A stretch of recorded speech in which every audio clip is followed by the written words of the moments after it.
तो हेलो बच्चों, आज हम देखेंगे बहुत ही मजेदार कहानी जो कि है ड्रीम स्टोरीज की। सच में बहुत मजे आने वाले हैं यार, तो वीडियो को पूरा देखना। चलो स्टार्ट करते हैं। उज्जवलपुर गांव में केशव अपने 8 साल के बेटे के साथ रहता था। केशव की पत्नी की जान एक हादसे में चली गई थी, जिसके बाद केशव अपने बेटे के साथ अपना जीवन गुजार रहा था। एक रोज सुबह जब केशव उठता है तो देखता है गांव में कुछ औरतें भीड़ लगाए हुए हैं। सुबह सुबह इन औरतों को क्या हो गया जो गांव के बीचों बीच पंचायत लगाकर बैठ गई हैं? कहीं कोई बात तो नहीं हो गई? मैं देख कर आता हूँ। इतना कहकर केशव उन औरतों के बीच पहुंचता है तो वो देखता है एक लड़की उन औरतों के बीच बैठी होती है, जो दिखने में काफी सुंदर थी और वो औरतों को अपनी बातें बताकर रो रही थी। कोई बात नहीं, जिसका कोई नहीं होता उसका ऊपर वाला होता है। तू चिंता न कर, तू इस गांव में जब तक चाहे तब तक रह सकती है। हाँ हाँ बेटिया, तू चिंता न कर, ये गांव और गांव के लोग सब अच्छे हैं, तुझे किसी चीज की दिक्कत नहीं होगी। और रोना बंद कर, इतने सुंदर चेहरे पर जरा देख तो, इन आंसुओं को जरा भी अच्छे नहीं लग रहे हैं। फुलवा काकी की बात सुनकर वो लड़की मुस्कुरा देती है। जब वो मुस्कुराती है तो केशव बस उसकी तरफ देखता ही रह जाता है। तभी केशव की पड़ोसन उसे टोकते हुए कहती है, अरे ओ केशव, औरतों के बीच तू क्या करने आया है? तुझे औरतों की बातें सुनने में बड़ा मजा आ रहा है? अरे नहीं नहीं लक्ष्मी भाभी, कैसी बातें कर रही हैं आप? मैं तो आप लोगों को एक जगह इकट्ठा देखकर यहाँ चला आया। मैंने सोचा कहीं फुलवा काकी निपट तो नहीं ली। हाँ हाँ, क्यों नहीं, तुझे तो हर वक्त मेरे मरने का ही ख्याल आता रहता है। अरे मरे मेरे दुश्मन, अभी मेरी उम्र ही क्या है? हाँ, अभी तो मैं बस 70 साल की हुई हूँ। हाँ हाँ, आप तो पूरे गांव को मार कर ही मरेंगी। फुलवा की बातें सुनकर सब हंसने लगते हैं और वो लड़की भी मुस्कुरा देती है। अब केशव अपनी पड़ोसन से उस लड़की के बारे में पूछता है। कोई दिक्कत नहीं है, बस इसका पति इसे मारता पीटता था और ये बेचारी कमाने खाने के लिए सोशल मीडिया पर रील्स बनाती थी। इस वजह से कल रात इसके पति ने इसे मारकर घर से निकाल दिया। क्या रील? अरे बाप रे! केशव को वो अनजान लड़की काफी पसंद आती है। वो लड़की भी केशव को ही देख रही थी।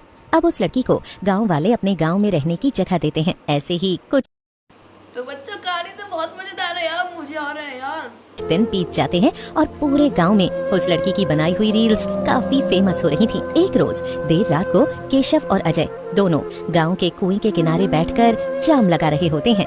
आज मेरी माया जिंदा होती तो सब कुछ ठीक होता। मुझे अपने बेटे की इतनी चिंता भी नहीं होती। उसे देखता हूँ तो मुझे बस माया की ही याद आती है।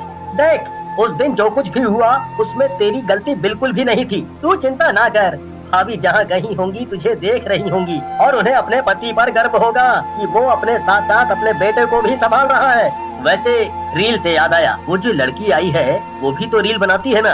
अजय, मैं तुझे अपने दिल की बात बता रहा हूँ, मुझे वो लड़की पसंद है। क्या बात है केशव भाई, चलो अच्छा है, देर से ही सही आपको कोई पसंद तो आया। आप कहो तो बातचीत आगे बढ़ाता हूँ। नहीं नहीं, जब तक वो मुझे पसंद नहीं करती मैं उससे जबरदस्ती शादी भी नहीं करना चाहता। लेकिन मुझे उसमें मेरी माया नजर आती है। उसका नाचना, उसका औरतों के साथ बात करना, उसका गांव में बच्चों के साथ औरतों के साथ रील बनाना। मैं समझ सकता हूँ। वैसे भी उसे यहाँ रहते हुए 1 महीने से ज्यादा हो चुका है। उसका पति ना तो उसके बारे में जानने आया आज तक और ना ही उसकी खोजबीन की। इसका मतलब अब वो पूरी तरह से अकेली है। अजय अब केशव और उस लड़की जिसका नाम मुस्कान था उसके बारे में फुलवा काकी से बात करता है, जो चलता फिरता गांव का न्यूज चैनल थी।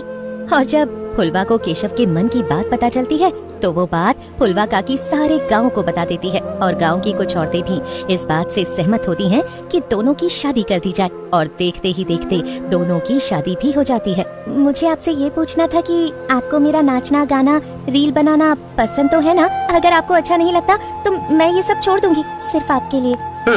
पहले तो मुझे लगा था कि मैं तुम्हें ये सब करने से रोक दूं, लेकिन जब तुम मेरे लिए सब कुछ छोड़ने के लिए तैयार हो तो मेरा मन भी यही कह रहा है कि नहीं, तुम्हारा जो दिल चाहे करो, लेकिन अपने घर और गांव की औरतों के बीच कहीं बाहर मत। मुस्कान और केशव की शादी हो चुकी थी। मुस्कान अब भी रील बनाना नहीं छोड़ती है। वो गांव की औरतों के साथ एक रोज रील बना रही होती है।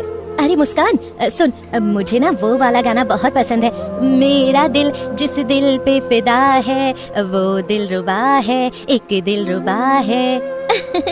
और मुझे तो ये वाला गाना बहुत अच्छा लगता है।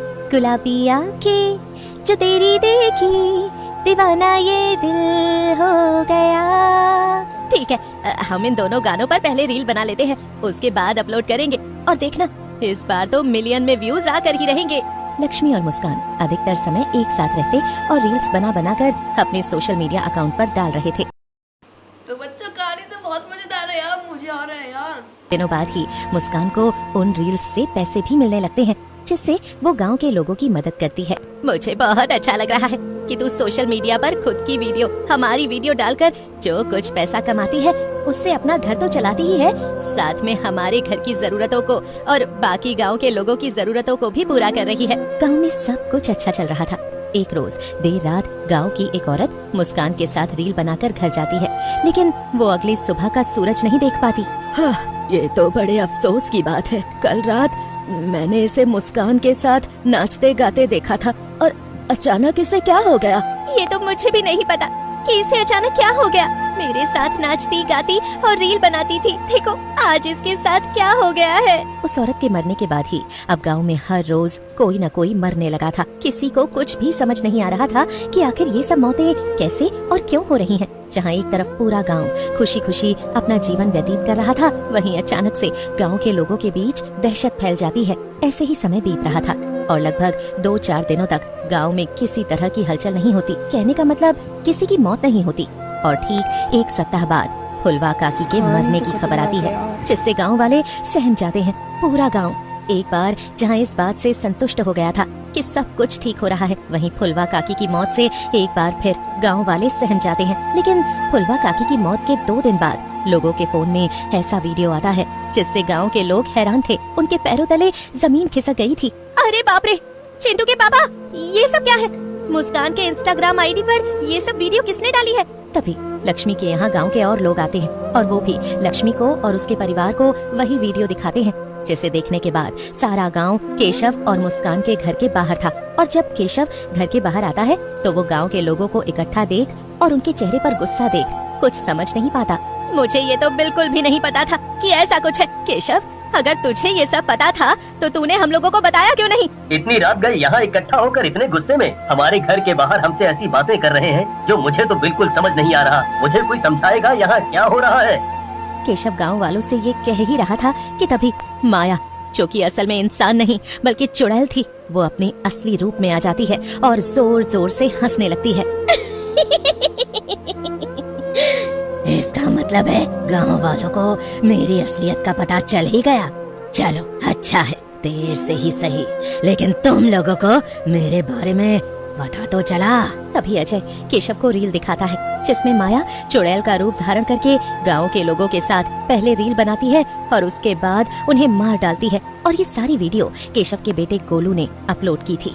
मैं यहाँ तुमसे और गांव के लोगों से अपना बदला लेने आई हूँ। अब तक तो मैंने गांव के आधे लोगों को मार दिया है और मेरा मकसद तुम्हें भी मारना है।